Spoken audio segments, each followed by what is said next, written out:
90% సబ్సిడీతో మళ్ళీ స్ప్రింక్లర్లు డ్రిప్లు ఇచ్చే కార్యక్రమాన్ని తీసుకున్నాం.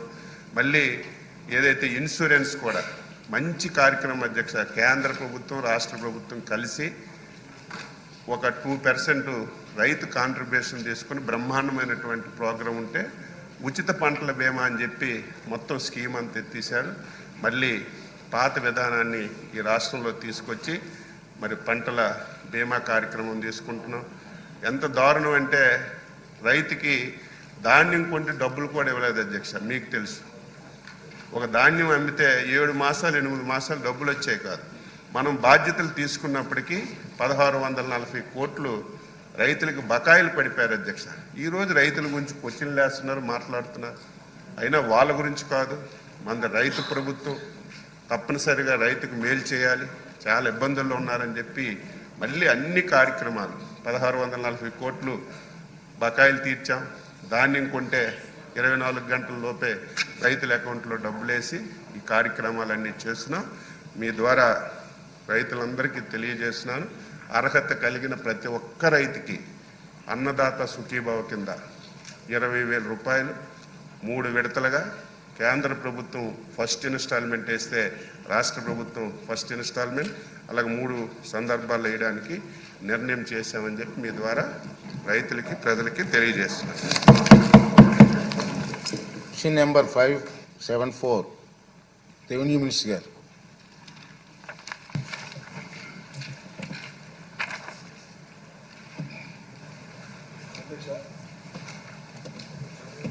అధ్యక్ష, సభ్యుడి గారి ప్రశ్నకు అధ్యక్ష, మొదటి ప్రశ్నకు అధ్యక్ష అవునండి. రెండవ ప్రశ్నకు అధ్యక్ష, గత ప్రభుత్వం ముందు చూపు సౌకర్యాలు మరియు నిధులు లేకుండా అధ్యక్ష నూతన జిల్లాలను ఏర్పాటు చేసింది అధ్యక్ష.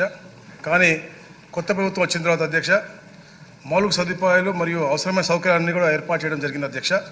తర్వాత సమగ్రమైన ప్రభుత్వ కార్యాలయాన్ని నిర్మించేందుకు అధ్యక్ష ప్రణాళికలు ప్రభుత్వం కలిగి ఉన్నది అధ్యక్ష. థ్యాంక్ యూ అధ్యక్ష. మోహన్ రావు కుమార్.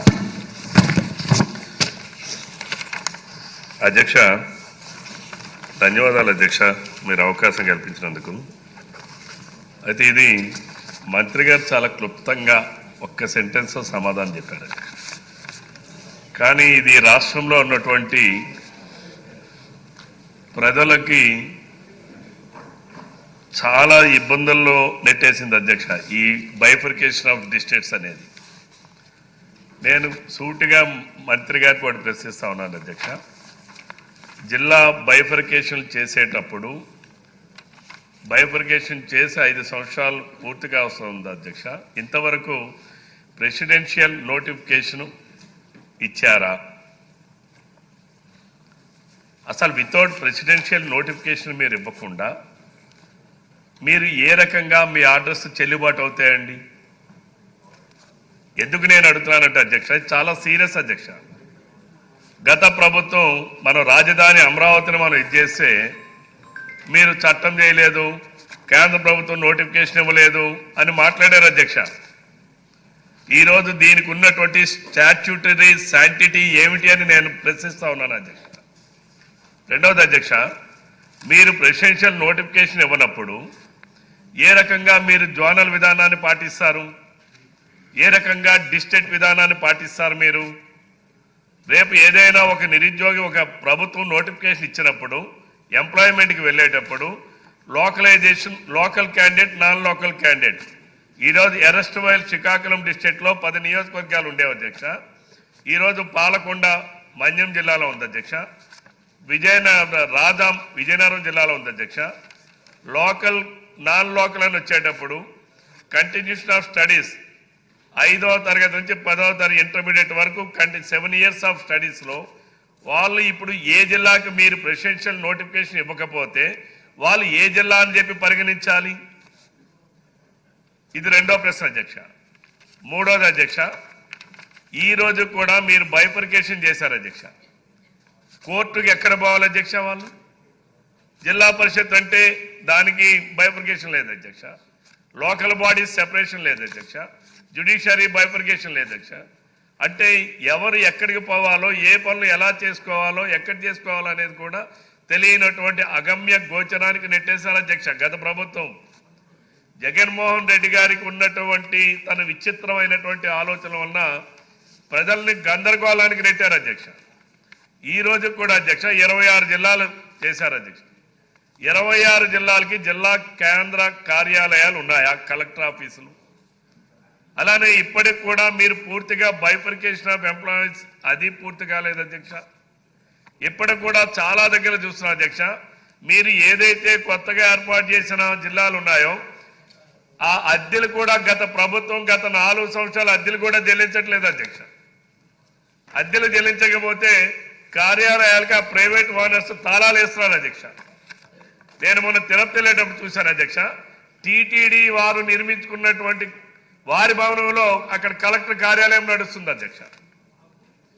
ఇది ఈ ప్రశ్నలన్నిటికీ కూడా మరి మీరు ఇచ్చినటువంటి ఒక సెంటెన్స్ సమాధానం సంతృప్తి కాదు అధ్యక్ష.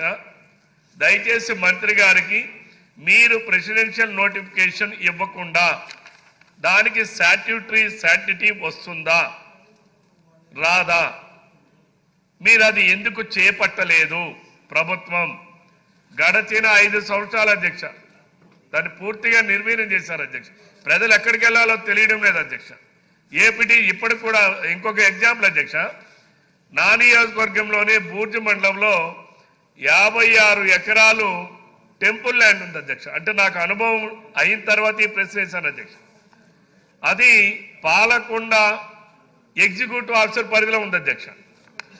పాలకొండ ఏమో మన్యం జిల్లాలో ఉంది అధ్యక్ష, ఇదేమో శ్రీకాకుళం జిల్లాలో ఉంది అధ్యక్ష. ఆ ఎగ్జిక్యూటివ్ ఆఫీసర్ అంటాడు నేను శ్రీకాకుళం జిల్లాలో ఉంది సార్, నేను అక్కడ రాకూడదు సార్ అంటాడు. శ్రీకాకుళం జిల్లా ఉండి అడిగితే మా ఎస్ఐని అడిగితే అది పాలకొండలు చూడాలి సార్, వారి అక్కడ దేవాలయం ఉంది, ఆ దేవాలయం వాసులు సార్, అది మేము వెళ్ళడానికి లేదు సార్ అంటాడు. అంటే ఇది ఎవరు చూడాలి?